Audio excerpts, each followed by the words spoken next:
좋아요, 구독! AI 대 인간, 오늘은 저희가 챗 GPT에게 무엇을 물어봤을까요? 화면으로 확인해 보시죠.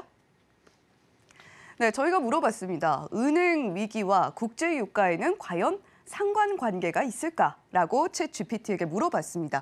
그랬더니 어떤 답변을 얻었냐면요. 자, 챗 GPT는 결국에는 간접적인 상관관계, 직접적인 상관관계보다는 간접적으로 영향을 미칠 수 있다라고 답변을 내놨습니다. 사실 어제 저희가 오프닝을 할 때만 해도 이 크레딧 스위스의 이 위기가 있었기 때문에 그 부분들과 관련해서 우리가 계속해서 은행 위기가 완전히 씻겼다라고 보기는 좀 어렵잖아요. 그런 만큼 이렇게 챗 GPT는 답변을 내놓고 있었습니다. 금융 위기가 초래가 된다라고 한다면 기업 그리고 소비자들이 대출을 받는 데 있어서 자금 조달 문제가 생길 수밖에 없고, 그렇게 기업과 소비 가게에 돈이 돌지 않으면 결국에는 불황으로 이어질 것이다라는 답변도 내놨습니다. 국제 유가가 따라서 경제 상황에 따라서 등락을 거듭하고 있기 때문에 이런 경기 불황이 이어진다라고 한다면 국제 유가와 은행 위기는 결국에는 간접적으로 영향을 받을 수밖에 없다라는 이야기인 건데요. 자, 강관우 앵커님, 챗 GPT가 이번에도 역시 모범적인 답안을 내놨잖아요. 근데 제가 생각하는 건 이제 거의 비슷한 수준으로 대답이 나왔어요. 네, 오늘은 좀 괜찮나요? 네, 오늘 좀 마음에 듭니다. 네. 네. 최근에 이제 은행주들이 주가가 많이 빠졌잖아요. 아주 뭐 피가 철철 나게 해외에서도 빠지고 이렇게 빠졌는데, 주가들을 보시면은 우리나라는 그래도 양호한 수준이에요. 미국이나 뭐 해외 쪽에서는 훨씬 더 많이 빠졌었고, 그래가지고 좀 걱정들이 많잖아요. 그래서 은행주 휘청하는 그런 주가들을 이제 여러분들이 어제 시장에서도 우리 간접적으로 다 이렇게 경험을 해보셨을 텐데, 지금 보세요. 제일 왼쪽에 크레딧 스위스거든요.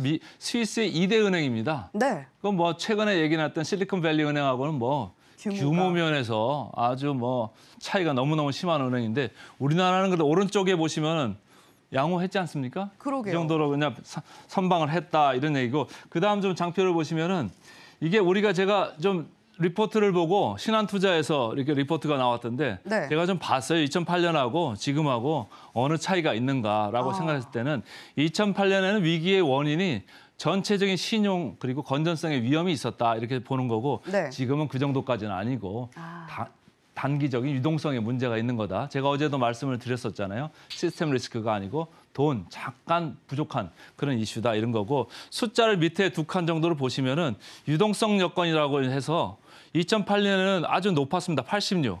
지금은 2003년 2bp밖에 안 돼요. 그러니까 뭐 이렇게 비교가 안 될 정도로 그러네요. 지금은 대단히 양호하다. 네. 그다음 저 표를 보시면은 과거에 이렇게 저렇게 많이 올라갔을 때는 우리가 영어로 스파이크라고 그러는데, 이렇게 스파이크가 일어났던 구간하고 보시면 지금은 제일 오른쪽에 제가 빨간 표를 해놨습니다만은 네.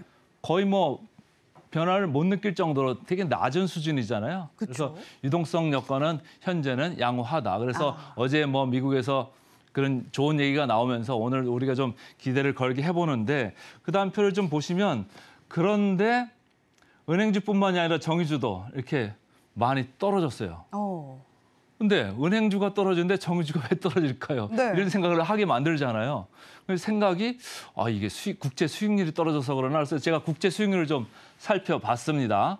살펴보니까 그다음 표를 좀 보시면 왼쪽에 이렇게 번지 점프하는 빨간 선으로 미국 2년물 국채 금리가 쭉 떨어진 걸 볼 수 있습니다. 네. 그죠? 뭐 거의 일주일 상간으로 저렇게 많이 떨어지는 건 유례가 없을 정도로 이렇게 빨리 떨어지는 건데, 오른쪽에 보시면 이게 브렌트유입니다. 브렌트유. 네. 가격 떨어지는 거 보세요. 근데 단기간에 이렇게 많이 떨어져가지고 시장에서 이거 뭔가 일어나는 거 아니야? 이런 생각들을 좀 하게 만든 것 같은데, 그다음 이제 하나씩 좀 보시죠. 자세히. 2008년에는 그때 금융위기 한번 왔었잖아요. 네. 제가 그때 이제 투자자문사 이제 시작하면서 이렇게 금융위기를 맞았었는데, 그때 상당히 좋은 기회였어요. 근데 브렌트유가 무려 68%나 떨어졌습니다. 네. 근데 그 다음에 코로나 왔을 때는 얼마나 떨어졌을까요? 코로나 왔을 때는 단기간에 70%나 떨어졌어요. 어마어마하게 떨어졌잖아요. 그러니까 그러게요. 이게 불안하면은 이렇게 유가도 반응을 아주 심하게 합니다. 근데 최근 2주 동안 우리는 얼마나 떨어졌을까요? 3월 달에 우리 2주 만에 14% 떨어졌습니다. 아직 떨어진 거는 이렇게 미미하잖아요. 단기간에 많이 떨어졌지만 네. 이렇게 놓고 보면은 이렇게 위기 국면은 아닌 것 같다 이런 생각을 하시면 좋을 것 같고 이게 위기 국면은 아닌데 근데 이렇게 떨어지고 있어요. 왜 떨어질까 이런 생각을 좀 하시면은 그다음 사진이 주는 그 상징성이 좀 있습니다. 여기 사진에 누가 있나 이 국기를 시청자분들이 아시나 모르겠는데 저 왼쪽 뒤에 있는 국기가 여기 사우디아라비아 국기인 것 같고 네. 이쪽이 이란 국기 같아요. 둘이 악수를 하고 있는데 둘이 다르잖아요. 종파가 좀 다르잖아요. 그쵸. 그래서 매번 사이가 안 이렇게 좋죠. 사이가 안 좋죠. 평생에 사이가 안 좋았었잖아요. 네. 중간에서 이제 중국이 중재를 해가지고 좀 악수를 하고 있는데 예멘에서 뭐 내전 분쟁 이런 게 좀 조기종식 될 거다 이런 생각도 있고 화해 모드가 좀 있잖아요. 근데 이 두 나라들이 뭐 하는 나라입니까? 원유를 생산을 많이 하는 나라잖아요. 네. 그 원유가 많이 나오면 공급이 많아지잖아요. 그럼 가격이 어떻게 될까요?